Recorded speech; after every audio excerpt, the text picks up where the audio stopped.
Hello दोस्तों, आज मैं आपके लिए लेकर आई हूँ किचन की कुछ ऐसी टिप्स जो आपके काम को बहुत आसान बना देगी, बहुत सारा टाइम भी बचाएगी और बहुत सारा पैसा भी बचेगा।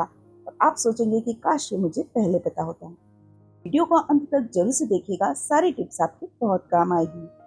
तो हेलो एवरीवन, मैं हूँ श्रद्धा और श्रद्धा फूड जर्नी में आप सभी का बहुत बहुत स्वागत है। सारी टिप्स बहुत ही काम की है, तो चलिए हम सबसे पहले हमारी पहली टिप्स देख लेते हैं। हम जब मेथी की भाजी खरीदते हैं ना, तो कभी कभी क्या होता है कि हम उसी समय पर इसे साफ नहीं कर पाते हैं और इसे ऐसे ही रख देते हैं, तो ऐसी पड़ी पड़ी वो मुरझा जाती है और फिर इसे हमें साफ करना बहुत मुश्किल हो जाता है और ये अच्छी भी नहीं लगती है। इसकी पत्तियां भी पीली पड़ जाती है। तो इसके लिए एक टिप है कि हमें इस तरह का कोई भी एक बर्तन ले लेना है, उसमें बहुत ही कम थोड़ा सा ही पानी डालना है। बस इतना ही पानी डालना है जितनी कि इसकी जो जड़ें हैं ना वो पानी में डीप रहें, पत्तियां नहीं जाना चाहिए। बस थोड़ा सा इसमें पानी डालकर इसको हम इस तरह से रख देंगे ना, तो ये 2 दिनों तक ऐसी कैसी रहेगी, बिल्कुल फ्रेश रहेगी, बिल्कुल भी मुरझाएगी नहीं। तो आप इस तरह से इसे रख सकते हैं और जब भी आपको टाइम मिले तो आप इसे साफ कर सकते हैं। तो मैं आपको इसका रिजल्ट भी बताऊंगी दूसरे दिन। मैंने इसे दूसरे दिन साफ किया था और मेरे साथ तो हमेशा ही ऐसा होता है कि कभी भी मैं मेथी की भाजी लेती हूँ ना, तो उसी समय पर इसे साफ ही नहीं कर पाती हूँ। तो इस तरह से मैं रख देती हूँ और जब भी मेरा टाइम मिलता है तब मैं इसे साफ कर लेती हूँ। इसका रिजल्ट मैं आपको दूसरे दिन बताती हूँ।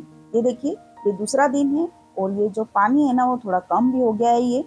और लेकिन जो ये हमारी मेथी है ना वो एकदम फ्रेश है, बिल्कुल भी मुरझाई नहीं है और ये दूसरे दिन तक भी ऐसी कैसी है। जब भी आपको टाइम मिले आप इसे साफ कर सकते हैं। कैसी लगी आपको ये वाली टिप? क्या आपके साथ भी ऐसा ही होता है? तो आप भी इसे जल्द से ट्राई कीजिएगा। चलिए चलते हैं हमारी दूसरी टिप की तरफ। जब भी हम आलूओं को बॉईल करते हैं ना, तो उसमें पानी अंदर चले जाता है, वो फट जाते हैं और पानी अंदर घुस जाता है और जब भी हम पराठे बनाने जाते हैं ना, तो वो बहुत ही मैशी हो जाता है, गीला गीला सा इसका मसाला बनता है। तो इसके लिए एक टिप है, इसको जब भी हम बॉईल करें ना, तो कुकर में 1 चम्मच नमक और 1 चम्मच शक्कर डाल दीजिए और 2 से 3 सीटी लेना है, इससे ज़्यादा नहीं। तो हमारे आलू अंदर तक अच्छे से ये कुक हो जाएंगे और बिल्कुल भी फटेंगे नहीं और इसके अंदर पानी भी नहीं घुसेगा। ये देखिए, मैंने 3 सीटी ली थी और ये आलू अंदर तक बहुत ही अच्छे से पक चुके हैं और बिल्कुल भी ऊपर का छिलका है ना वो फटा भी नहीं है। इससे हमारे जो आलू है ना वो एकदम सूखे सूखे रहेंगे और बहुत ही अच्छे से कुक भी हो जाएंगे। अब तीसरी टिप ये है कि इन आलूओं को गरम गरम हमें जब छीलना हो तो हाथ बहुत ही जलते हैं। सुबह सुबह बच्चों का टिफिन बनाना रहता है और आलू को इस तरह से छीलना हो, तो इसके लिए बहुत ही अच्छी सी टिप है। किसी फोक को है ना इस आलू में इस तरह से अंदर इंसर्ट कर दीजिए, अंदर घुसा देना है ऐसे, और इस तरह से आप छिलके आसानी से निकाल सकते हैं। तो हाथ भी नहीं जलेंगे और बहुत ही आसानी से ये छिलके निकल जाएंगे। तो मैं तो हमेशा यही करती हूँ। और ये जब ठंडे हो जाते हैं ना, तो इसके छिलके बहुत ही अच्छे से निकलते भी नहीं है, गरम गरम में अच्छे से निकल भी जाते हैं और हाथ जलते हैं। इसे हमें ठंडा करने के लिए इंतजार करना पड़ता है। तो बस इस तरह से आप इसे आसानी से छील सकते हैं। तो आपका काम भी आसान हो जाएगा और काम भी फटाफट हो जाएगा। तो है ना बहुत ही मजेदार सी टिप। इसी के साथ मैं एक बोनस टिप दे रही हूँ। इस तरह से छिलके निकालने के बाद में यदि आपको आलू को मैश करना है ना, तो इसी फोक से आप इसे मैश भी कर सकते हैं।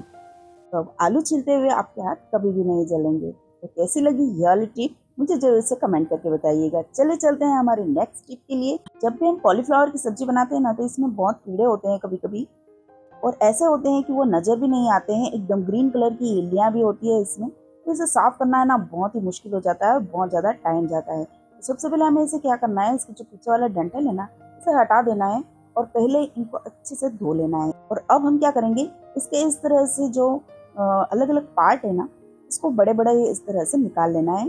तो जो इल्लियां होती है ना वो यहीं पर बैठी हुई होती है, अंदर नहीं होती है, बस इनकी जो ये स्टेम्स है ना वहीं पर होती है।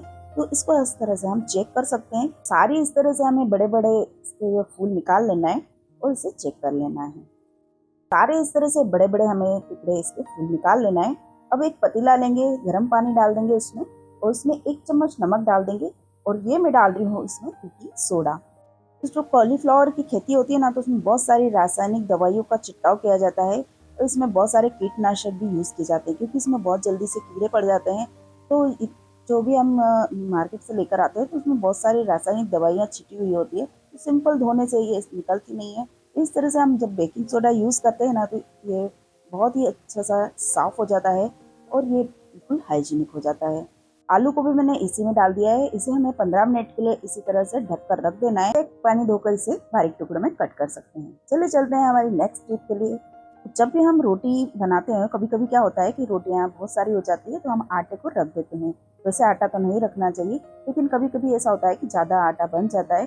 तो यदि आपको फ्रिज में रखना होना तो इस तरह का कोई भी एयर टाइट डब्बा ले लेना है। उसको पहले नीचे से इस तरह से ऑयल से ग्रीस कर लेना है और उसके बाद में इस आटे को भी ऊपर से ऑयल से ग्रीस कर देना है। अच्छे से चिकना करने के बाद में इसे हम बंद करके रख देंगे ना, तो आटा बिल्कुल भी दूसरे दिन तक भी ऐसा कैसा ही रहेगा, नहीं इसका कलर खराब होगा और ये चिपकेगा भी नहीं है डब्बे में। बस इस तरह से आप इसे फ्रिज में रख सकते हैं। चलिए चलते हैं नेक्स्ट टिप की तरफ। अभी तक में आपको कोई भी टिप पसंद आई हो तो आप मुझे कमेंट करके जरूर से बताइएगा कि आपको इसमें से कौन सी टिप की परेशानी होती थी और आपको इसमें से कौन सी टिप अच्छी लगी।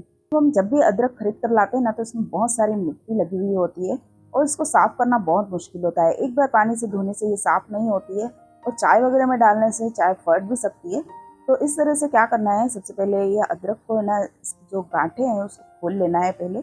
और अब हम इसमें डाल देंगे पानी और थोड़ा सा नमक भी डाल देना है और इसे हमें भिगो कर रख देना है। पूरे 2 से 3 घंटे तक हम इसे भिगो कर रखेंगे। इससे क्या होगा, इसमें जितनी भी मिट्टी लगी हुई है ना, वो सारी पानी में गल कर निकल आएगी और इसको इस तरह से रब करते हुए हमें धो लेना है। अब इसमें से निकालने के बाद में 2 पानी और मैं धो लूँगी इसे। और इस तरह से गांठे जब खोल देते हैं ना, तो अंदर अंदर जो मिट्टी चिपकी हुई रहती है वो सारी अच्छे से निकल जाती है और ये बहुत ही आसानी से इस समय पर निकल जाएगी। ये मैंने 2 बार और धो लिया है। और अब हम एक कॉटन का कपड़ा ले लेंगे और इसमें अदरक को डालकर अच्छे से पोंछ लेना है। अच्छे से इसे पोंछ लेंगे और सूखा कर लेंगे। फिर इसको आप फ्रिज में रख सकते हैं। जब भी यूज़ करना हो तो आप आसानी से इसमें से निकाल कर, उसी समय आपको धोना भी नहीं होगा, बार बार आपको धोना भी नहीं पड़ेगा और बहुत ही अच्छे से साफ आपको अदरक मिल जाएगा। तो इस तरह से साफ करके इसे हम फ्रिज में रख देंगे। बहुत दिनों तक ये अदरक खराब नहीं होता है, ऐसा ही रहता है।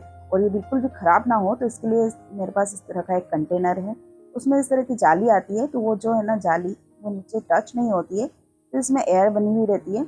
इससे क्या होता है, ये बिल्कुल भी खराब नहीं होता है। अदरक बिल्कुल बहुत समय तक खराब नहीं होता है, ऐसा कैसा रहता है। बस इसे मैं बंद कर कर रख दूंगी फ्रिज में। तो जब भी यूज़ करना हो इसे मैं निकाल कर यूज़ कर सकते हैं। और इसी के साथ में एक टिप और है कि अदरक को अब जब भी हमें सब्जी वगैरह में डालना होता है ना, तो हम क्या करते हैं, इसे छीलते हैं। तो हम चाकू की मदद से छीलते हैं तो इसमें बहुत सारा अदरक जो है ना वो वेस्ट हो जाता है। इस तरह से पीलर से निकालते हैं तो भी बहुत सारा अदरक वेस्ट हो जाता है। तो इससे वेस्ट ना हो, चाकू की मदद से भी ये वेस्ट होता है। तो वेस्ट ना हो तो उसके लिए हम क्या करेंगे, एक स्पून ले लेंगे इस तरह की और इससे हम अदरक का ये छिलका निकालेंगे ना, तो इतना आसानी से निकल जाएगा, आपको पता भी नहीं चलेगा और बहुत ही आसानी से निकल जाएगा। और इसे हम कोनों में अंदर इस तरह से डालकर भी चम्मच को हम इसका छिलका हटा सकते हैं और बिल्कुल भी वेस्ट नहीं होगा, सिर्फ इसका छिलका निकलेगा और अदरक का बिल्कुल भी वेस्टेज नहीं होगा। तो बहुत ही आसान है ये टिप, बहुत ही बढ़िया है, आप जरूर से इसे ट्राई कीजिएगा। तो कैसी लगी ये वाली टिप मुझे कमेंट करके जरूर से बताइएगा। और इसमें से आपको कोई सी भी टिप पसंद आई हो ना, तो कमेंट जरूर से कीजिएगा, ट्राई भी कीजिएगा। वीडियो पसंद आ रहा हो तो लाइक भी कर दीजिएगा, अपने दोस्तों और परिवार में शेयर भी कीजिएगा ताकि उन्हें भी ये वीडियो देखने का मौका मिले। और चैनल पर नए हैं ना तो सब्सक्राइब जरूर से कीजिएगा। और मेरी बहुत सारी रेसिपीज मैंने अपलोड की हुई है, वो भी आप जरूर से देखिएगा। चलिए चलते हैं हमारे नेक्स्ट और लास्ट टिप की तरफ। हम जब भी बहुत सारा मूंग स्टोर कर लेते हैं तो ये खराब होने का इसमें डर रहता है। इसमें ना छेद हो जाते हैं और अंदर कीड़े चले जाते हैं, उसे उड़ने भी कहते हैं। तो इससे बचाने के लिए हमें क्या करना है, इस तरह का एक टिश्यू पेपर आता है ना, तो उसको थोड़ा सा इसका टुकड़ा ले लेना है और उसमें कुछ लौंग के डाल देना है इसमें और इस तरह से इसकी पुड़िया बना लेना है। और दो ज़्यादा क्वांटिटी में हो तो 2 से 3 डालना है, लेकिन ये कम क्वांटिटी में है तो मैं इसे एक ही डाल रही हूँ इसमें। और उसको अंदर इस तरह से फंसा देना है इसमें। और अब हम एक इस तरह का न्यूज़पेपर का टुकड़ा ले लेंगे और उसको इस तरह से कट कर लेना है। इस तरह से लंबी लंबी स्ट्रिप्स में कट कर लेना है इसको।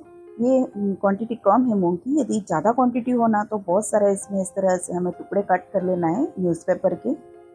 ये टिप है ना बहुत ही कारगर है, एक बार आप जरूर से ट्राई कीजिएगा। इस तरह से छोटे छोटे टुकड़े कर कर हमें इसे मूंग के ऊपर अच्छे से जमा देना है और बिल्कुल भी मूंग दिखे ना, इस तरह से इसे हमें टुकड़ों को इसके ऊपर रख देना है। इससे कभी भी कीड़े नहीं लगेंगे।